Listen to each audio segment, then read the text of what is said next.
जय महाराष्ट्र मित्रांनो, मी असिस्टंट लोकपाल भूषण असता आपलं सहर्ष स्वागत करतो आपल्या याच यूट्यूब चॅनलवर.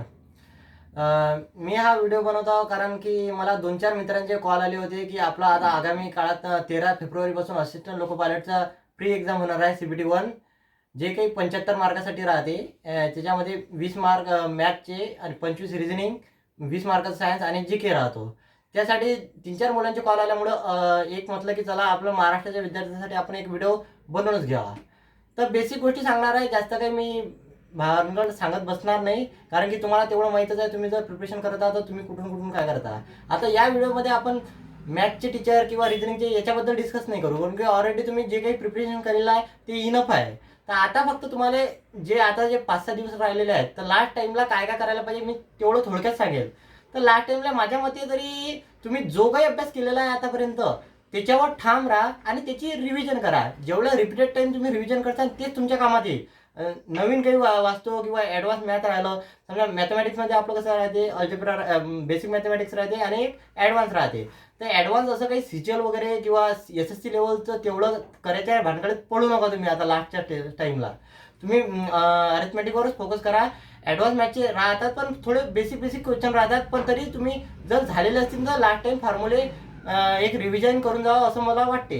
आणि पेपरमध्ये कसं राहते, आता आपला समजा GK आहे 10 मार्काचा, GK आणि करंट. तर करंटचे क्वेश्चन लास्टला ज्याचं झालेलं असेल त्यानं रिव्हिजन मारलं चालते, पण ज्याचं झालं नाही तो स्किप पण करू शकते.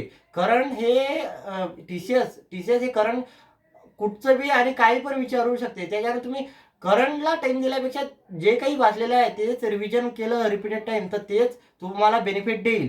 मॅथमॅटिक्सचे क्वेश्चन ओढा. त्यानंतर सायन्सचे जसे ग्रुप डी मध्ये असं लय डीप क्वेश्चन विचारले जातात, तसे LP मध्ये विचारले जात नाहीत. सायन्स हे फक्त आपल्याला प्रीला राहतो. जो CBT 2ला राहतो ते बेसिक सायन्स राहतो, तो इंजिनिअरिंगचं सायन्स राहते, त्याच्यात फिजिक्स वगैरे जास्त राहतो. त्यामुळं सायन्सवर जास्त भर द्या असं मी म्हणणार नाही. म्हणजे कामापुरतं तुम्ही देऊ शकता. जर बेसिक बेसिक मॅथमॅटिक्स जसे नीरज सर आहेत, आणखी युट्यूबवर चॅनल घेणार आहेत जे लास्ट टाइमला रिव्हिजन घेतात, ते जरी केले तरी तुम्हाला इनफ त्याचा प्रॉफिट होऊन जाईल. तर मागच्या वेळेस जशी भरती होती ती 18,500ची भरती होती, यावेळेस 9,000 समथिंग काहीतरी भरती आहे. तर यावेळेस कसं आहे, मागच्या वेळेस 2019 नंतर 2024ला भरती झालेली होती. त्यामुळे तो गॅप पण ड्युरेशन जास्त झालेलं होतं आणि जागा पण जास्त असल्यामुळे competition as compare to this year मागच्या वेळेस थोडंफार कमी होतं असं मी मानेल. तर यावेळेस रेग्युलर पोट्टे आहेत, रेग्युलर करणारे आहेत. यावेळेस कट ऑफ पण हाय जाईल. हा तुमच्या डोक्यामध्ये हा पॉईंट असायला हवा जो प्रिपरेशन करता. तर तुम्ही काय करा, तुम्ही लास्ट टाइमला मॅथ, रिझनिंग, म्हणजे रिझनिंगचे 25च्या आउट ऑफ 25 असे भेटले पाहिजेत असं ट्राय करा. तुमचं भेटतात, कारण की आता आम्हाला भेटले तर तुम्हाला भेटू शकतात. मेहनत करा आणि मॅथचे वडा. त्यानंतर सायन्स चांगल्या प्रकारे करा. जे काही म्हणजे तुम्हाला माझ्या मते तरी 45 प्लस म्हणजे 50च्या अबोव तर असले तर चांगलंच चांगलं. 75 पैकी 50 रॉ मार्क, नाही तर 45 तुम्हाला रॉ तर असायलाच पाहिजेत. कॅटेगरी कोणती पण असो, 45च्या प्लस करा तुम्हाला, जेणेकरून फ्री झाल्यानंतर तुम्हाला युट्यूबचे व्हिडिओ पाहायची गरज नाही पडेल की कट ऑफ किती जाईल. त्या कट ऑफच्या भानगडीत पडू नका. कट ऑफच्या भानगडीत जर पडले तर तुम्ही तिथंच राहता. जसा पेपर देऊन आले त्यानंतर CBT 2चं चालू करून द्या. CBT 2 साठी आपण एखादा व्हिडिओ आणखी बनवू की कुठून काय करायचं, बेसिक सायन्स कुठून करायचं, मॅथचे कोणकोणत्या लेवलचे करायचे ते नंतर बघू. पण 13 तारखेला आता माझं जे ट्रेनिंग आहे, तर माझं ट्रेनिंग हे 23 फेब्रुवारीपासून चालू होणार आहे. 18 फेब्रुवारीला आम्हाला भुसावळ डिव्हिजनला बोलावलेलं आहे. पण त्यानंतर आम्ही तिथं जाऊनच व्हिडिओ बनवणार होतो. पण 13 तारखेला या आता रिशेड्यूल झाल्यामुळं 16 तारखेचा 17 तारखेचा पेपर 13ला झालेला आहे. त्यामुळं हा व्हिडिओ इथंच बनवावा लागत आहे. तरी महाराष्ट्राच्या विद्यार्थ्यांना हेच सांगेल की तुम्ही जास्तीत जास्त प्रयत्न करा, जास्तीत जास्त वळा. जर केलं तर सगळं काही होते. तुम्ही ट्राय करा. मी तुमच्यासोबत आहो. काही अडचणी आल्या तर आणखी कमेंट करा, काही करा.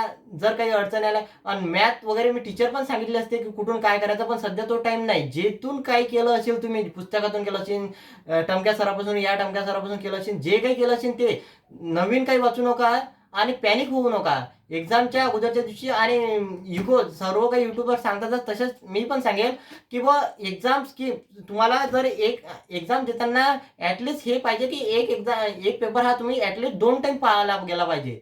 तर तेवढा तुम्ही स्पीडमध्ये ठेवा, कारण की चितिकेच्या आणि तुमच्या स्पीडमध्ये काही हे नसला पाहिजे, कोणाला फरक नाही पडला पाहिजे, म्हणजे कोणाला डाऊट नसला पाहिजे. तुमचं स्पीड एवढी पाहिजे की ॲटलिस्ट 2-3 वेळा झालं तर फारच छान. 3 वेळा मी तर करत होतो, माझा जेव्हा होता मला टाइम पुरत होता 3-4 वेळा मी अटेम्प्ट मारत होतो एक पेपर. त्यामुळं तुम्ही ॲटलिस्ट 2-3 वेळा करा, कारण की पॅनिक मारू नका.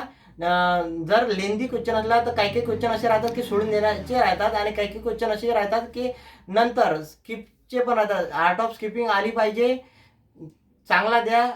All the best. मी माझ्या मते हेच म्हणेन की तुम्ही महाराष्ट्र ऑल द बेस्ट. ठीक आहे. जय हिंद, जय महाराष्ट्र.